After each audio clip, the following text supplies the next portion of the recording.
Hello, everyone. Welcome to the 26th episode of The Greats of History, the podcast where we get to know people with the epithet of the Great and try to get past the honorific and understand who they were, what they did, and why some people seem to like them so much. I'm grateful that you're here. Last time, we followed Mithridates as he brought his conflict with Rome into the open in a spectacular and gruesome fashion, with the coordinated murder of tens of thousands of Romans and the spasm of violence known today as the Asiatic Vespers. This was a dramatic shift in his long-standing dual strategy of both expanding his kingdom and avoiding open conflict with the Romans.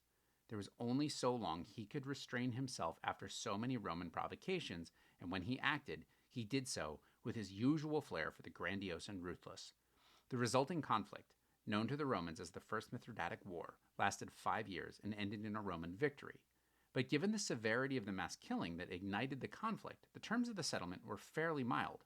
Well, from Mithridates' point of view. He had to return some of his conquered territory and withdraw back into his Pontic kingdom.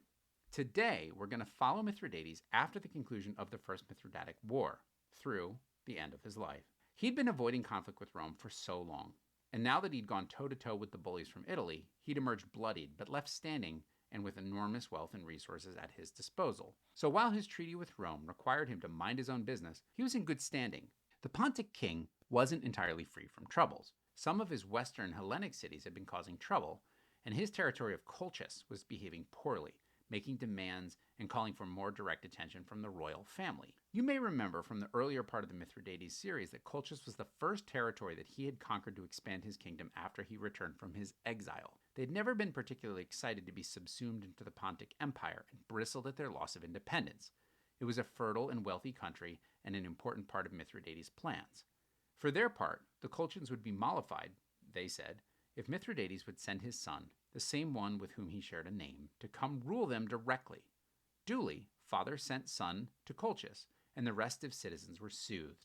In fact, they really came to like the younger Mithridates, so much so that they began to consider him their true king. For his part, the prince proved to have similar keen mind of his father, and he applied his talents to stabilizing the administration and improving the citizens' quality of life. They loved him for it, and Colchis thrived. By 83 BCE, the First Mithridatic War was a memory, and Mithridates surveyed the state of his kingdom. One thing that drove him nuts was how much more the citizens of Colchis preferred his son to him. Mithridates, every bit as vain as he was brilliant, grew jealous. He ordered his son seized and brought back to the capital. Father had son put in golden fetters and thrown in prison. In short order, Mithridates of Colchis, son of the great king, was executed on the orders of his seething father, just for having been good at his job. In just a few short years, he'd executed his sister/wife and now their oldest son. Keeping his house in order was gruesome work. The Colchians, again, were restive. They began to stir up trouble. So did the angsty tribes near the vital straits in the Bosporan kingdom. A frustrated Mithridates began retooling his armies to prepare to put down these petty revolts. He had considerable resources to draw upon to augment the veterans of the First Mithridatic War, and he raised additional troops and built a new navy from scratch. Mithridates had been careful to do nothing to violate the terms of his peace treaty with Rome. But over in their province of Asia, Murena, the legate left in charge by Sulla, began getting nervous. He was the guy that was specifically supposed to be keeping an eye on Mithridates and to ensure that he was honoring the terms of the agreement. With no understanding of the Pontic Empire and its inner workings, Murena grew paranoid that Mithridates was gearing up to reinvade Roman territory. The more time passed, the more battle-ready Mithridates' new force became. Finally, Murena decided to take the initiative. Breaking the terms of Rome's treaty with Pontus, the Roman legate invaded Pontic territory. He attacked and raided key cities belonging to Mithridates. But rather than risk another conflict with Rome, Mithridates did, well, nothing. He didn't send troops to attack Murena, rather he sent ambassadors to invoke the treaty with Sulla. The petulant Murena glibly informed the envoys that he had never seen the treaty, so he could not be bound by its terms, and with all such arrogance as he could muster, he just kept on raiding Pontic territory.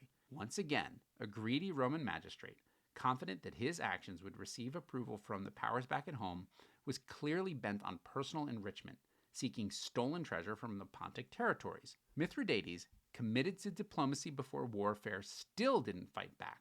He sent several diplomats to Rome itself, pleading for their intervention and reminding the Romans that he had honored the terms of their treaty. By now, back in Rome, Sulla had resolved all the political issues he had been facing in his favor. And, spoiler for next week, he slaughtered a lot of people to do so. In 82 BCE, as Mithridates waited for their reply, Murena continued his aggressions. Sensing that Mithridates wasn't fighting back, Murena grew more and more bold. In time, he plundered several hundred villages and cities, stealing any movable property and generally abusing the Pontic people. They seethed in resentment, but still, Mithridates waited on word from Rome. Eventually, a messenger from the Senate reached Murena and ordered him to stop, as Mithridates had not violated the terms of their treaty. Murena just smirked and kept up his antics. Actually, he upped the ante. He invaded the Pontic kingdom in force. This invasion came after the senatorial envoy had reached Murena. Since there had been no correspondence directly between the Romans and Mithridates, and since Murena's invasions increased in intensity after the Roman orders had arrived, Mithridates drew the conclusion that Rome had sanctioned these acts of hostility and that Rome had violated the terms of their treaty. The relentless provocations could not stand. He had waited and waited, anticipating that justice was on his side and once again seeking to avoid open conflict with Rome. But believing that the Romans had failed to chasten their magistrate, he wasn't going to hold back anymore. Mithridates, with his newly rebuilt army, struck back in force to invade Roman territory, attacking their villages and seeking their livestock and property. Just as Aquilius had before him, Murena dramatically underestimated the power and ferocity of the Pontic king. Overwhelmed by Mithridates' massive counteroffensive, Murena desperately fled before the Pontic onslaught and made a hasty attempt to regroup his forces. Mithridates himself arrived to supervise the assault on the arrogant Romans' position. The two squared off, and this time, the forces of Mithridates shattered their Roman adversaries. Murena fled the field with the Pontic troops in hot pursuit. Suddenly, Roman power in Asia seemed tenuous again, and many of the territories that had sworn support to Rome after the First Mithridatic War now switched sides, sensing that Pontus was the ascendant power.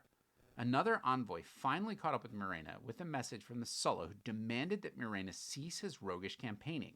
The envoy, a Roman named Aulus Gabinius, then approached Mithridates on behalf of Sulla and organized a peace conference. Gabinius insisted that Murena had acted without the approval of Rome and reaffirmed the terms of the previous peace treaty. Rome in general, and Sulla in particular, bore no grudge against Mithridates for his actions. The Romans believed in just war, meaning that every outbreak of war must be triggered by some aggressive action on the part of the belligerent. In their minds, the Romans had only ever fought defensive campaigns. Given how bellicose the Romans were, they'd grown pretty adept at justifying conflict, but in this case, they found no fault with Mithridates and instead admonished Murena. Gabinius even offered to broker further peace between Rome and the on-again, off-again Cappadocian king, Ariobarzanes, which Mithridates gratefully accepted.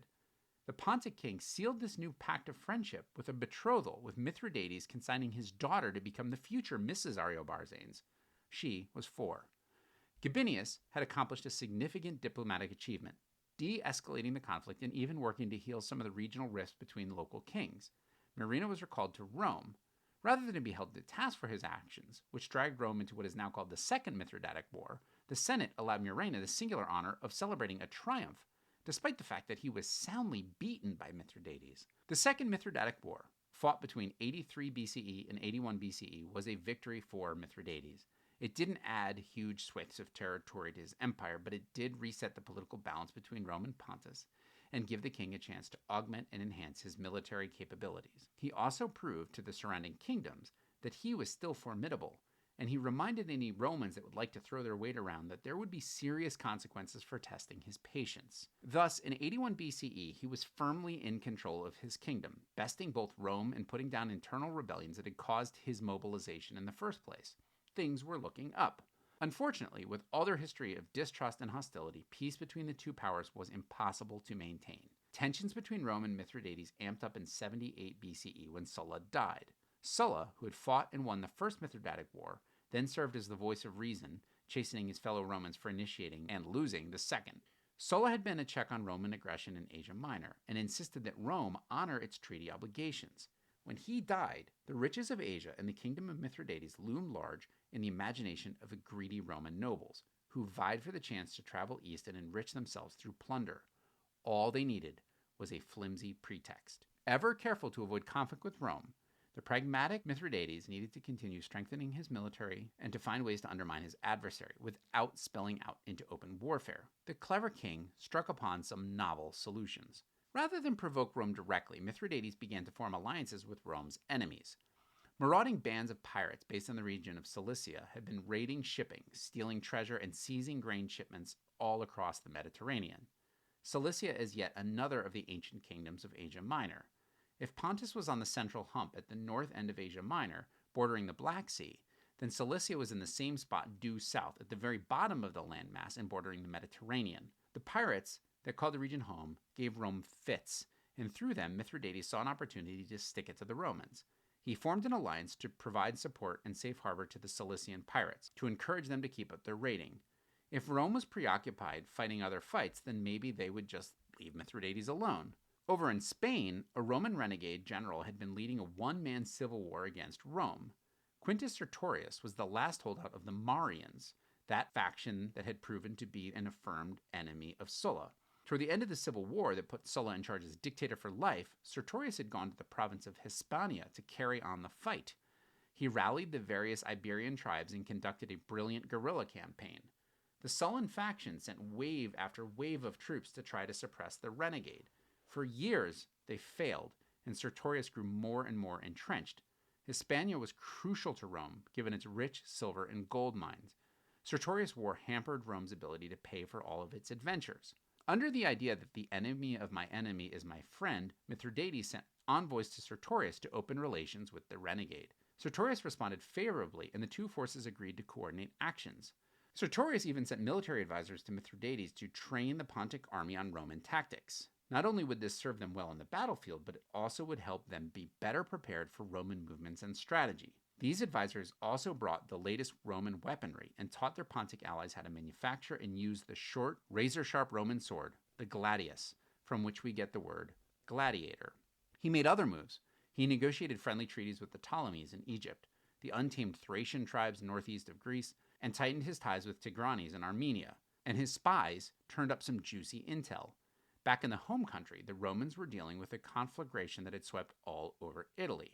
The slave-turned-gladiator Spartacus had escaped from his confinement and led a slave revolt that exploded into a full-on war, where several Roman legions had been obliterated.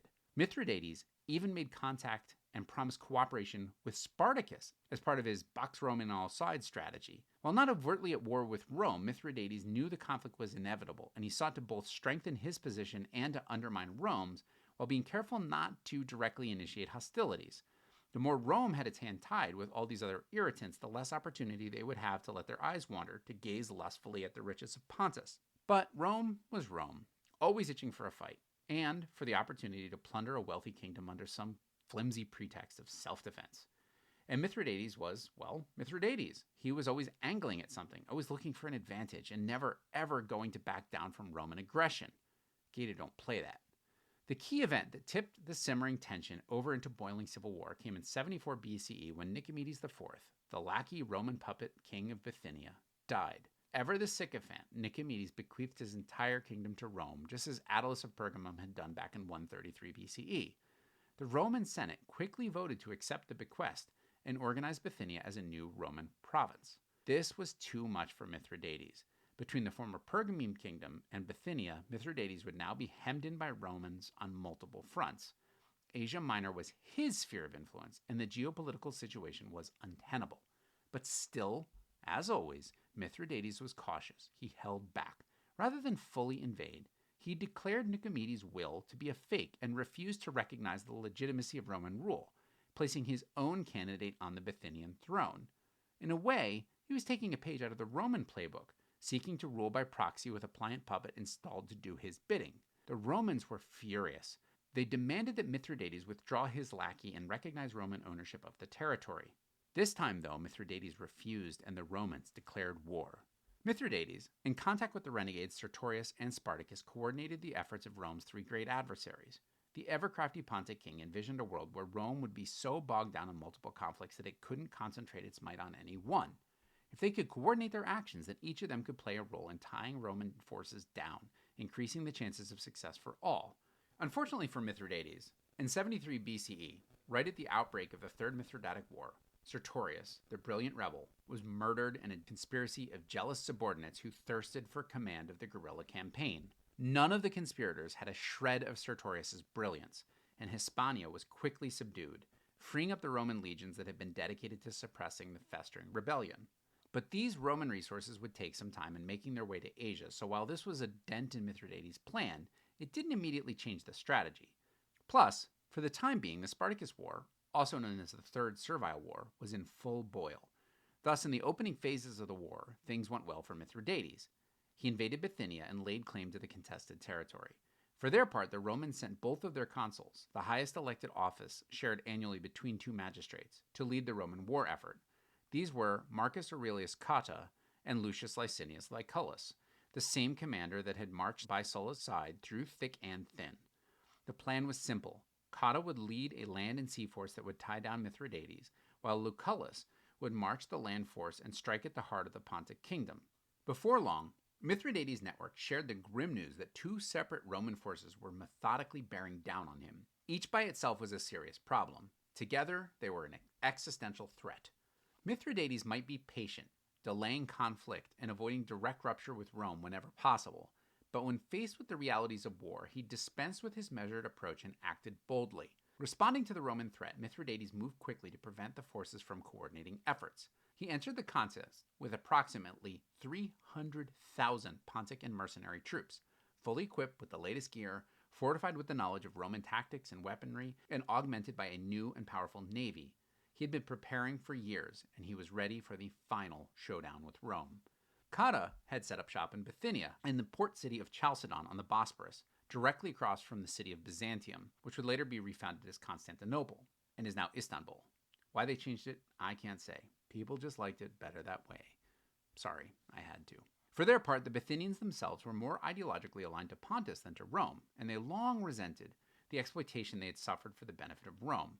They welcomed Mithridates. He breezed through Bithynia and headed straight for Cotta. The two armies met outside Chalcedon in 74 BCE. It's not clear how many troops Cotta could muster, but the Mithridatic force was approximately 150,000 strong. He also sailed with 400 brand new top-of-the-line ships. The Roman navy was, for now, safe in the Chalcedon harbor, which had been sealed off by dragging a giant chain from one end of the harbor to the other. The land battle was quick and decisive. Mithridates' forces made quick work of their Roman adversaries. At least 3,000 Romans died before the survivors could find refuge behind the city walls. Mithridates next coordinated his land and sea forces to assault the harbor. His land troops managed to fight their way to and cut through the bronze chain, and the Pontic navy sailed in and routed the Roman navy. 4 Roman ships were set ablaze. 60 more were captured and towed away, both weakening the Romans and strengthening Pontus. At the Battle of Chalcedon, the Romans lost around 10,000 troops killed, another 4,500 captured, and 64 ships sunk or captured. Mithridates' forces lost about 700 men and no ships. So far, so good. Cotta took refuge behind the city walls. The frantic consul sent word to his co-commander Lucullus that the situation was grim and he needed immediate assistance. Given their preference for Mithridates, the other major Bithynian cities quickly opened their gates to the Pontic king, and he began rolling up city after city. Only the city of Cyzicus held out against Mithridates. The city was located at the end of a long peninsula. Mithridates' engineers began constructing siege fortifications to hem the city in by land, while his navy boxed it in by sea. If he had unlimited time to reduce Cyzicus, then he would have easily crushed the city. But he didn't. Lucullus was coming, and he wouldn't be as easy to swat aside as Cotta. Lucullus was made of sterner stuff, and worth for Mithridates, winter was approaching. When Lucullus arrived, he brought with him about 30,000 legionnaires and a couple thousand cavalry. Vastly outnumbered, Lucullus didn't want to risk all on an assault on the Pontic forces. Lucullus surveyed the geography and realized that the Pontic army was concentrated on the narrow peninsula. Without much room to operate, their numerical advantage was diminished. Lucullus decided to counter-siege the Pontic army. His force dug trenches and put up palisades. All of a sudden, the Pontic army was trapped between Cyzicus on one side and Lucullus on the other. The Roman siege had cut off the Pontic supply lines. Disease and starvation took hold with shocking speed, and when winter set in, all of a sudden the advantage entirely flipped to Rome, despite the vast differences in the size of their respective forces. With their troops dying by the thousands, the desperate Mithridatic forces attempted a breakout. Lucullus attacked and in a series of running battles obliterated the once massive Pontic forces. One of these battles happened at the Granicus River, the same place that Alexander had bested Darius III in his conquest of Persia. In a matter of weeks, the Pontic army was reduced by more than 90%. Of the initial 300,000 that left to confront the Romans, approximately 20,000 limped back to Pontus. After their initial setback at Chalcedon, the Roman navy found its footing and began rolling up a series of victories, driving the Pontic navy back and establishing the supremacy on the seas to match theirs on the land. The Bithynian campaign that had started out so well for Mithridates devolved quickly into a complete and total disaster. All his preparation, all his careful planning, his waiting for the right moment, his coordinating with allies and synchronizing actions, all for naught. He was on the run, and things looked very bleak for the Poison King. Mithridates fled back to his heartland. He desperately worked to raise a fresh army. Every available male was conscripted into service. He eventually put together a force of 40,000. Unlike his previous epic army, though, this one lacked the same training and experience. But it was all he had, so Mithridates would have to make do. Meanwhile, Lucullus and Cotta ravaged the Pontic countryside, seizing crops and towns alike. Preoccupied with his desperate military preparations, Mithridates could do nothing to stop the voracious Romans, who treated every war as a way to gorge themselves on booty and glory. The battle between the veteran Roman army and the Green Pontic one happened in either late 72 BCE or early 71 BCE, outside the town of Cabria. It was a rout. Mithridates' hodgepodge force was shattered, and Lucullus easily dominated the field. Out of troops and resources, Mithridates fled, leaving his kingdom and his people to their fates at the hands of the Romans and making for the court of his son-in-law, Tigranes the Great, the king of Armenia. With Mithridates gone, Cotta and Lucullus could reduce the Pontic cities one by one. Without their charismatic king or any considerable troops, the cities fell, just one after another. In the First Mithridatic War, Sulla had gained the advantage, then called off the war to focus on his domestic troubles. He had let Mithridates retain on the throne and keep his Pontic kingdom. In the second, the Romans eventually admitted that their magistrate had been in the wrong, and they made a mild peace.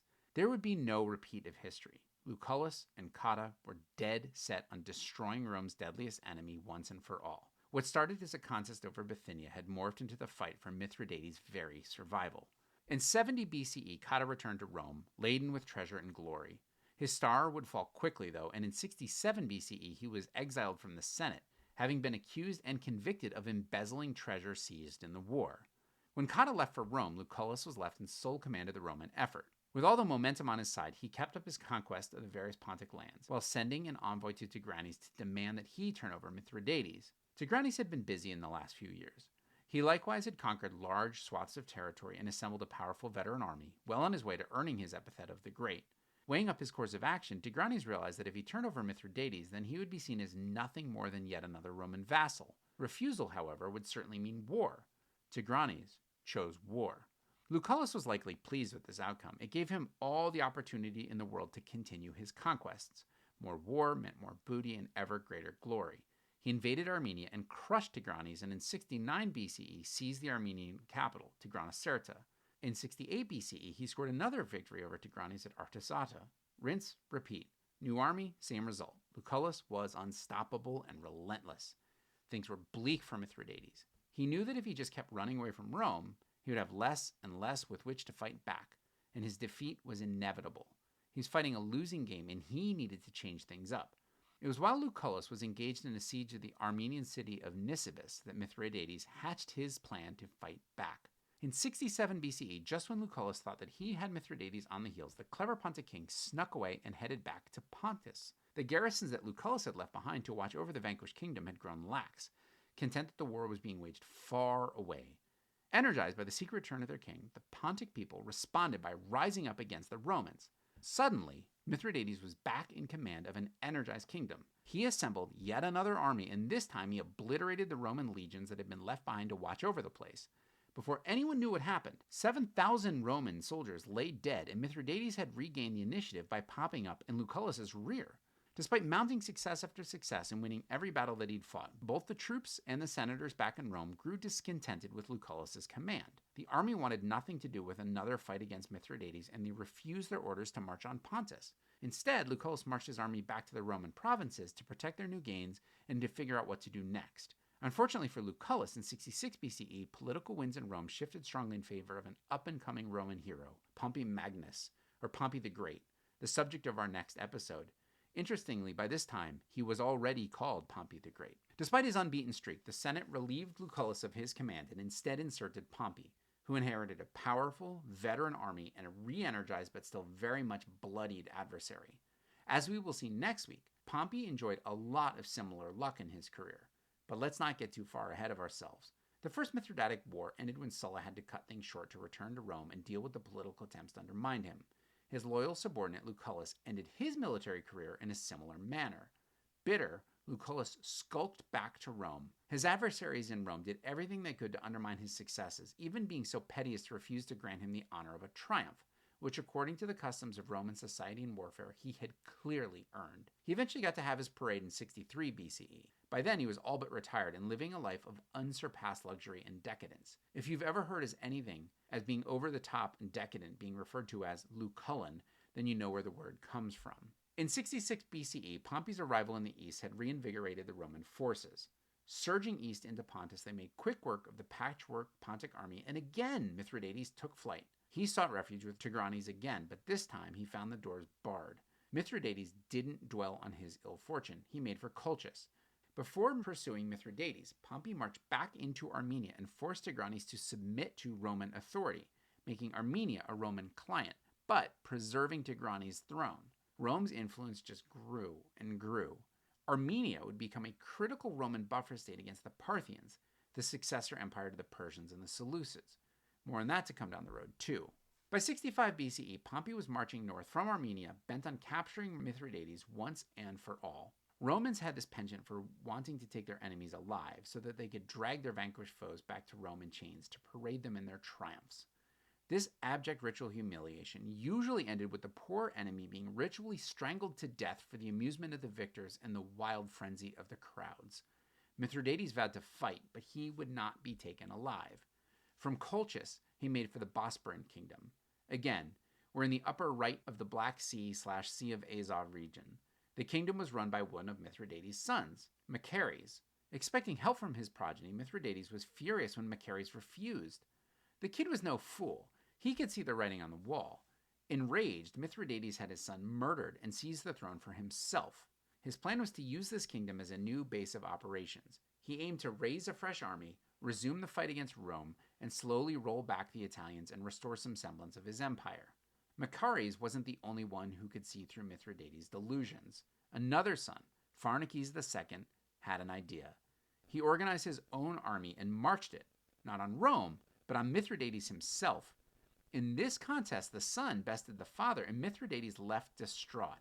No family, no friends, no soldiers, no kingdom, no options. Well, except one. In 63 BCE, Mithridates finally understood that Rome was unbeatable and there was no coming back from his endless string of defeats. Vowing never to let Rome humiliate him in a triumphal parade, the king resolved to commit suicide. A paranoia over death at the hands of others had gripped him his entire life. Now that the end had come, he chose poison as his preferred method and on his own terms. A rueful king swallowed a fateful dose of poison and waited for death to take him. And waited. And waited. It didn't work. He upped the dose. Same result. Nothing. A lifetime of immunizing himself to the effects of poison had worked. Ironically, when he did want to die, he wasn't able to complete the task in his preferred way. Frustrated, and with Pompey bearing down, Mithridates ordered one of his bodyguards to draw his sword and strike down the king. Ever loyal, the bodyguard did as he was told, and just like that, Mithridates VI Eupator lay dead on the floor. Despite a lifetime of war, of assassination plots, of fight with other kings, and his generation-long struggle with Rome, Mithridates had managed to live into his 70s. Pharnaces struck a deal with Rome to allow him to rule the Bosporan kingdom and Pontus as a Roman client king, an indignity that he shared with the vanquished Tigranes and to which Mithridates himself would never have subjected. So what do we make of Mithridates? Lost in all the wars, all the fighting, is the nature of who he was. Mithridates was he was a scientist. He tested, tinkered, communicated, and collaborated.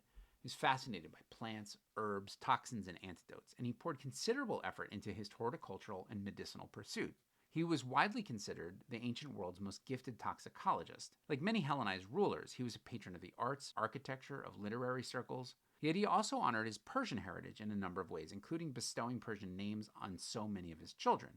In many ways, he was the Alexandrian ideal of hybridized blending of Greek and Persian cultures, even more so than Alexander himself. After his death, the recipes for his toxins and anecdotes became prized knowledge, hoarded as a prize of war and coveted across the ancient world. Pompey would get his hands on the recipe for his universal antidote and considered it one of his greatest spoils of war from the roiling conflict.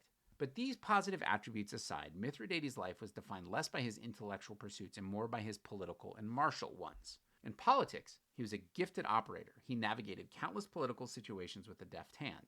He was exceedingly patient and only took bold action when he felt it was the only option left to him.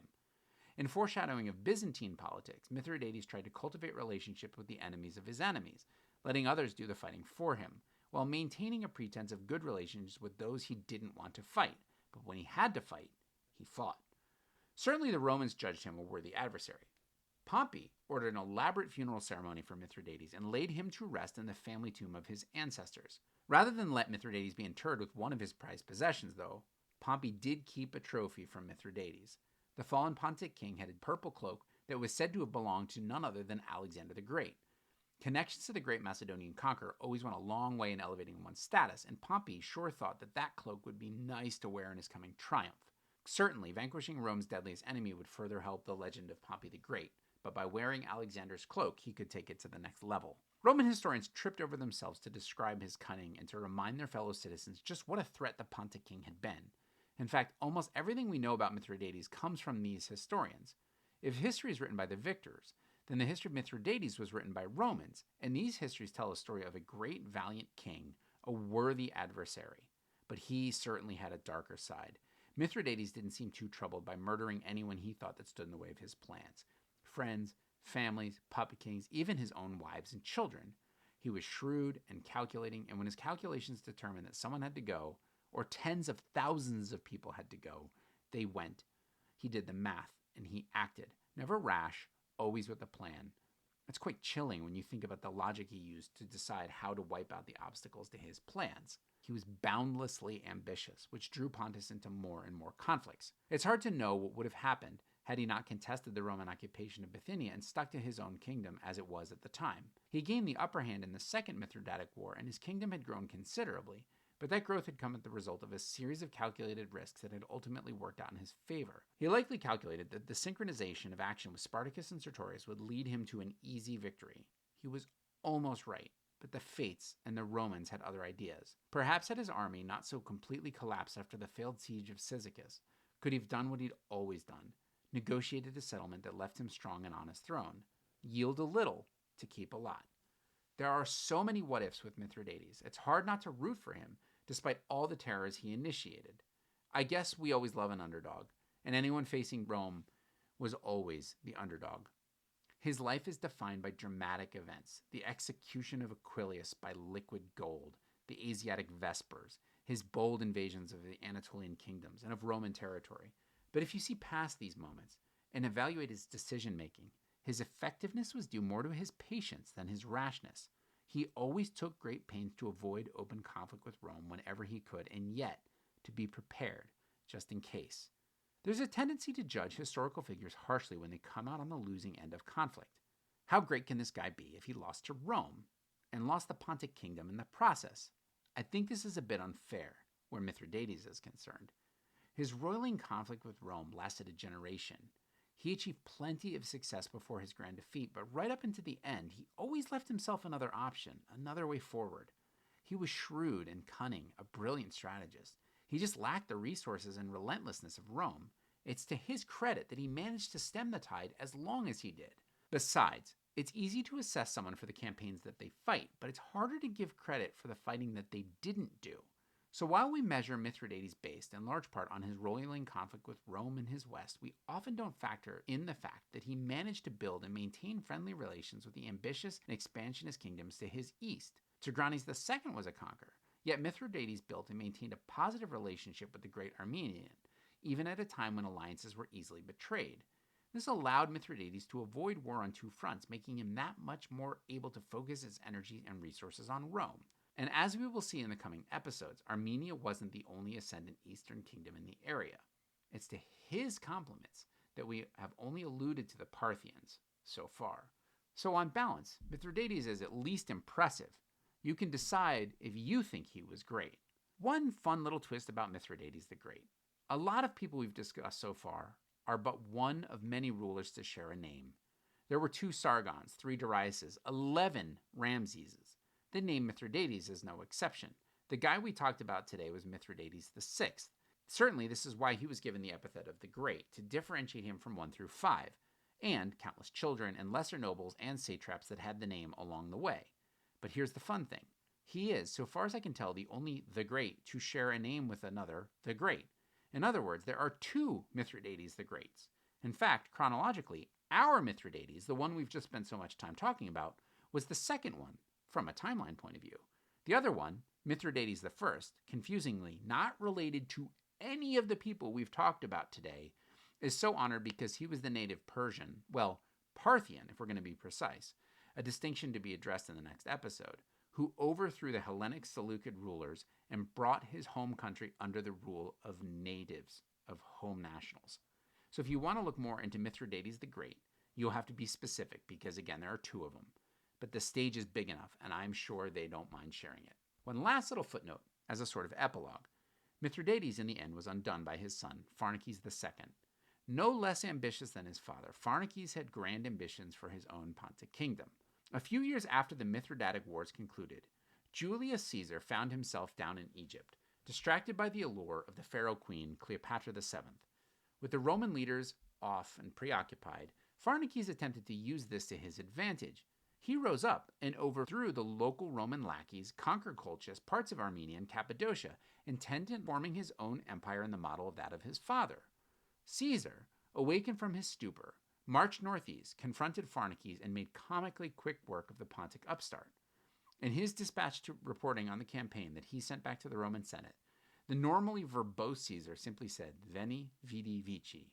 I came, I saw, I conquered. Mithridates himself was never so easily defeated. Thank you for listening to this episode. I am grateful that you did. In the next episode, we are going to spend more time getting to know the great adversary of Mithridates' life, the Romans, and in particular, the one who finally subdued the wild Pontic king, Pompey the Great.